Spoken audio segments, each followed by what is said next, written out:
सुप्रभात बच्चों, कैसे हैं आप सभी। उम्मीद है आप सभी खुश होंगे और स्वस्थ होंगे, वीडियोस भी देख रहे होंगे और अपना काम भी पूरा कर रहे होंगे। तो बच्चों रोज वीडियोस देखिए और अपना काम पूरा करिए। बच्चों एक बार फिर आप सभी का कक्षा 1 हिंदी में स्वागत है। कल हम कर रहे थे हमारी हिंदी पाठ्य पुस्तक खुलते पंख का पाठ 17 जाखू मंदिर। तो बच्चों इस पाठ में हमने अंग की मात्रा के शब्दों को देखा और समझा, और इस पाठ में हमने जाखू मंदिर के बारे में भी पढ़ा। तो बच्चों हमने पाठ पूरा कर लिया था, पिछले वीडियो में हमने पाठ पूरा कर लिया था। और बच्चों आप सभी जानते हो कि इस पाठ में हमने शिमला के बारे में जाना, और इस पाठ को पढ़ के हमने अपनी संस्कृति के बारे में जाना। हमारे संस्कृति में मंदिर जाना, मंदिर में पूजा करना, आरती करना, पंडित जी का शंख बजाना, वो हमें टीका लगाते हैं, टीका लगाने के बाद हमें प्रसाद देते हैं। तो ये सारी चीज़ें हमारी संस्कृति के बारे में बताती है, जो सदियों से चला आ रहा है, और हमें भी ये सब बातें जानना चाहिए। इसलिए हमने इस पाठ को पढ़ा, और अलग अलग जगहों के बारे में जानना भी बहुत अच्छी बात है। तो हमने यहाँ पे शिमला के बारे में जाना, शिमला के मौसम के बारे में जाना, और जाना कि जो शिमला है वहाँ का शिमला का जो मौसम होता है वो बहुत सुहावना होता है। हम गर्मियों में अपने आप को तपती गर्मी से बचाने के लिए, क्योंकि हम लोग समतल में रहते हैं यानी मैदानों में रहते हैं, और आप सभी जानते हो कि मैदानों में बहुत गर्मी पड़ती है, गर्मी के दिनों में बहुत गर्मी पड़ती है और हम गर्मी से बहुत परेशान हो जाते हैं। तो हम पहाड़ियों में जाते हैं, यानी कि शिमला जो है वो भी पहाड़ों में स्थित है। यह शहर ऊंचाई पर है, जिसकी वजह से यहाँ का जो तापमान होता है ना बहुत ज़्यादा गर्म नहीं होता, हमेशा मौसम अच्छा रहता है। इसलिए हम यहाँ पे मौसम का भी आनंद ले सकते हैं और गर्मी से भी कुछ समय के लिए अपने आप को छुटकारा दिला सकते हैं। इसलिए हम ऐसे जगहों पे घूमने जाते हैं। यहाँ का जो नज़ारा है वो भी बहुत मनभावन है। अगर आप वहाँ जाएंगे तब आपको पता चलेगा। और बच्चों यहाँ पे हमने जो बहुत प्रसिद्ध जाखू मंदिर है उसके बारे में भी पढ़ा। तो यहाँ पे जो बच्चे हैं वो जाखू मंदिर देखने गए हैं, और जाखू मंदिर जब वो देखने जाते हैं तो उन्होंने बंदर और लंगूर भी देखे, और उसके बाद बच्चों उन्होंने बंदर और लंगूर इतने पास से नहीं देखे थे, और इतने सारे बंदर और लंगूरों को एक साथ देख करके वो डर भी जाते हैं। लेकिन उनके पिताजी उन्हें समझाते हैं कि बंदर या लंगूर हमारा कुछ नहीं बिगाड़ेंगे।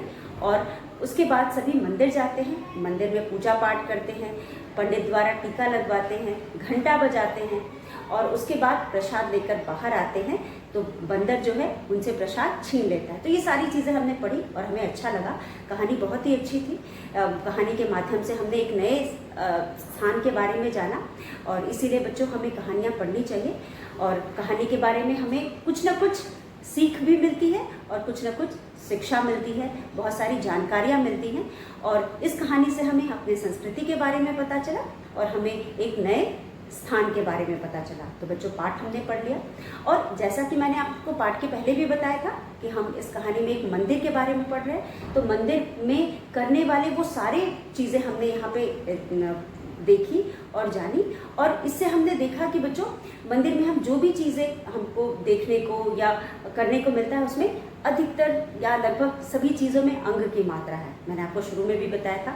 अगर हम पंडित जी की बात, मंदिर पहले तो मंदिर का नाम लें तो वहाँ पे भी मौ पे बिंदी है मंदिर, उसके बाद पंडित जी कहें वहाँ पे भी बिंदी है, मंदिर पंडित दोनों में बिंदी है, अंग की मात्रा है, शंख में भी अंग की मात्रा है, उसके बाद चंदन में भी अंग की मात्रा है, घंटा में अंग की मात्रा है, संतरा जो कि हम प्रसाद के रूप में मंदिर में चढ़ाते हैं उसमें भी अंग की मात्रा है। तो ऐसे हमने कई सारे मंदिर से संबंधित शब्दों को देखा जिसमें अंग की मात्रा है, और इस पाठ को पढ़ने के बाद अंग की मात्रा हमें और भी अच्छे से समझ में आ गई।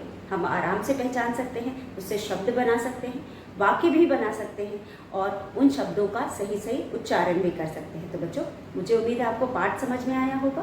तो जैसा कि हम हमेशा करते हैं, पाठ पढ़ने के बाद इसमें दिए गए कठिन शब्दों को लिखते हैं और उसे याद करते हैं। तो इस पाठ के में जितने भी अंग की मात्रा वाले शब्द हैं, क्योंकि इस पाठ के माध्यम से हम अंग की मात्रा वाले शब्दों को पढ़ रहे हैं, समझ रहे हैं, तो इसीलिए हम उन सभी शब्दों को यहाँ लिखेंगे, एक बार उन्हें पढ़ेंगे और दोहराएंगे। तो चलिए, तो बच्चों पाठ जाखू मंदिर, कठिन शब्द हम करेंगे।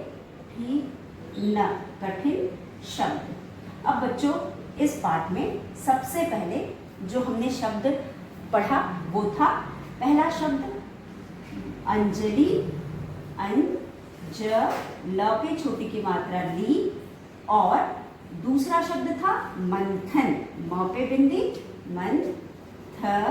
न, मंथन। पहला शब्द है अंजलि और दूसरा शब्द है मंथन।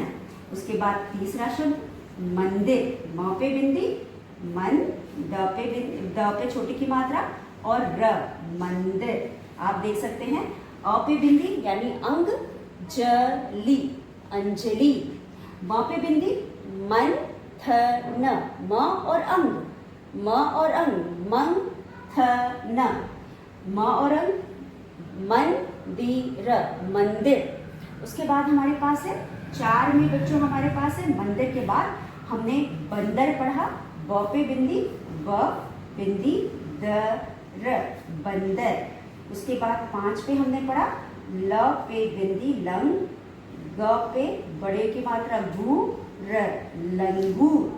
उसके बाद 6 पे हमने पढ़ा लंगूर के बाद हमने बच्चों देखा पंडित जी, प पे बिंदी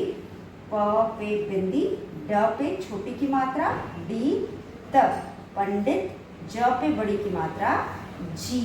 इस तरह से बच्चों आप देख सकते हैं हमने इन शब्दों को देखा। उसके बाद बच्चों हमने कुछ और शब्दों को देखा, जैसे कि 7 पे हमने देखा घंटा, घ पे बिंदी ट पे आ की मात्रा घन और ट पे आ की मात्रा टा, घंटा। उसके बाद 8 पे हमने देखा 8 पे श पे बिंदी शंख, शंख, शंख, शंख के बाद 9 पे चंदन, च पे बिंदी चंद और न, चंदन। उसके बाद हमने देखा 10 पे लंबा, लम, ब पे आ की मात्रा बा, लंबा या लंबी। दुम के लिए हमने लंबी शब्द का प्रयोग किया था, लंबी।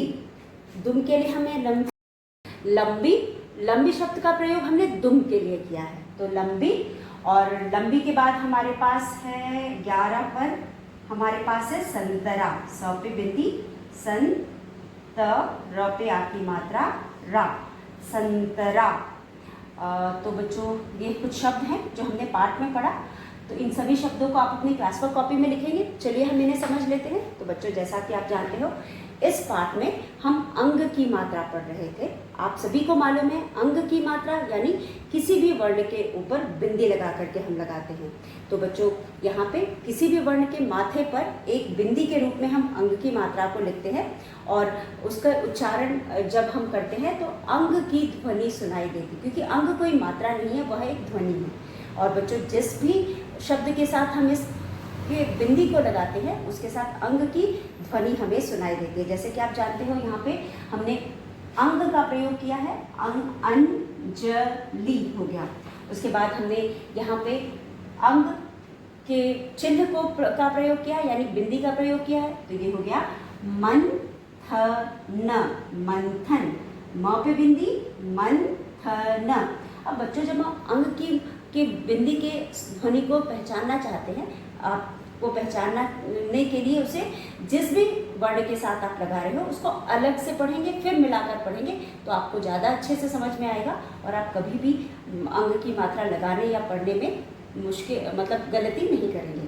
तो यहाँ पे पहले हम म पे बिंदी मन थ न, फिर मंथन, म पे बिंदी मंदिर, मंदिर, ब पे बिंदी बंदर, बंदर, ल पे बिंदी लंगूर, लंगूर, प पे बिंदी पंडित, पंडित, जी, घ पे बिंदी घंटा, घंटा, श पे बिंदी शंख, शंख, च पे बिंदी चंदन, चंदन, ल पे बिंदी लम, ब पे बड़ी की मात्रा बी, लंबी, स पे बिंदी संतरा, संतरा।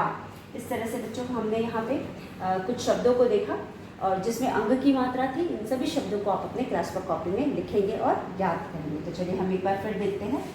अंजलि, अंजलि, मंथन मंथन, मंदिर मंदिर, बंदर बंदर, लंगूर लंगूर, पंडित पंडित जी, घंटा घंटा, शंख शंख, चंदन चंदन, लंबी लंबी, संतरा संतरा। अब इसके बाद बच्चों आप देख सकते हैं कि ये जो भी शब्द है ये सभी किस तरह के शब्द हैं, चलिए समझते हैं हम। ये अंजलि किसी का नाम है, यानी किसी व्यक्ति का नाम है। लड़की, लड़का, आदमी, औरत, बच्चे सब व्यक्ति में आते हैं। तो किसी भी व्यक्ति के नाम को हम क्या कहते हैं, संज्ञा कहते हैं। अभी तक आपने पढ़ा किसी भी नाम को हम संज्ञा कहते हैं, यानी नाम मतलब संज्ञा। तो यहाँ पे अंजलि का मतलब संज्ञा, तो ये नाम है यानी कि अंजलि संज्ञा है। उसके बाद मंथन, मंथन भी नाम है, ये भी व्यक्ति का नाम है, ये भी संज्ञा हो गया। मंदिर, मंदिर भी नाम है। हम किसी मंदिर एक इमारत को कहते हैं, जहाँ हम पूजा पाठ करते हैं उस इमारत को मंदिर कहते हैं, तो ये भी नाम हो गया, तो इसे भी हम संज्ञा कहेंगे। बंदर, बंदर एक पशु का नाम है, इसलिए इसे भी हम संज्ञा कहेंगे। लंगूर, लंगूर भी पशु का नाम है, इसलिए हम इसे भी संज्ञा कहेंगे। पंडित जी, पंडित जी भी हमने एक व्यक्ति विशेष के लिए इस नाम का प्रयोग किया है, इसका मतलब भी व्यक्ति हुआ, इसलिए पंडित जी का भी एक संज्ञा शब्द हो गया। घंटा एक वस्तु का नाम है, इसलिए ये भी संज्ञा हो गया।